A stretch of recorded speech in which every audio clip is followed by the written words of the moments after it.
And welcome back to the Morning Blend, where it's time for Ryan J. Reviews. Well, Tom Cruise is starring in a new movie called Oblivion that hits the big screen this weekend. So does the toothy movie star live up to his reputation for his blockbuster hits, or is this flick a flop? Only Ryan J knows, and he's here with a review of that movie and two others opening this weekend. Hi, Ryan J. Hi, Ryan. Hey there. Okay, can we just admit right now that you two went to college together? We did. Yes, we did. How great is that? 19 years Old ago. pals. Wow, thanks. You just Thanks gave for that going up there, right? so openly. They could have been thinking it was 5 years ago, but you know. I think we look better now than we did then. I agree. I like that. Thank you. I've seen pictures. I certainly do. agree. Right? How are you? What, are you great. excited about what's going on this weekend in the movies? No. Oh no! Basically 2 rentals and a skip it. So no. let's get right All to right, it. let's start with Oblivion, which is PG-13. Yes, and I love Tom Cruise in an action movie. Blockbuster season's supposed to start this weekend, but this is such overblown science fiction. It's hardcore sci-fi. It's too confusing at the beginning. It amps up nicely and slows down pretty well, but it's just plateaued in the middle. Doesn't make any sense, and it just loses you.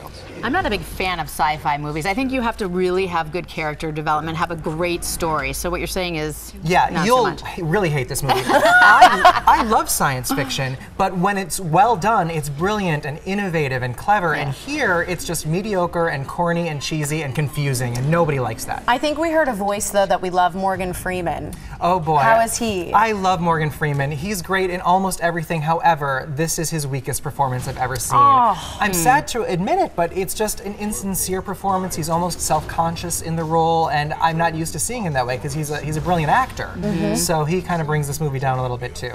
And isn't this the movie where Tom Cruise and Katie Holmes were getting a divorce in the process? Yes. Do you notice any impact of that, or no? I You don't. can't really tell. Yeah, you couldn't tell, but that is what was happening behind the scenes. And Tom's still great in the movie. He looks great. I don't know what work he's had done, if any, but it's just a rental at best. Let's face it, he's had work done. Something. I think so. A chemical peel. Who at least. hasn't? At least. Okay, The Company You Keep, rated R. That's your next movie. Yeah, this is directed by and starring Robert Redford, who is great to see back on the big screen. It also co-stars Shia LaBeouf and Susan Sarandon and Nick Nolte and Anna Kendrick and Chris Cooper. It's got a powerhouse cast.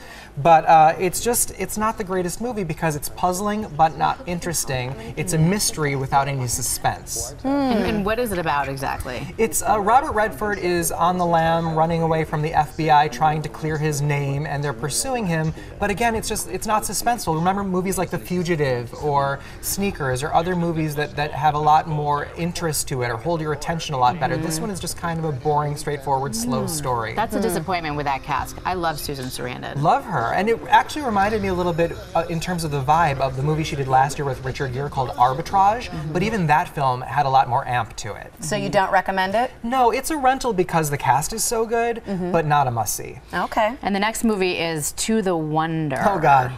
I hated this movie. No! Seriously, I was praying for a carrot peeler during this movie so that I could like shred the skin off my arm for fun. Stop! That would have been a better time than watching this movie. Seriously? This is directed by Terrence Malick, who was nominated last year for directing The Tree of Life, which was that Brad Pitt movie. Okay. And like that movie, this movie is incredibly slow moving. It's like watching paint dry. There's almost no dialogue in the film.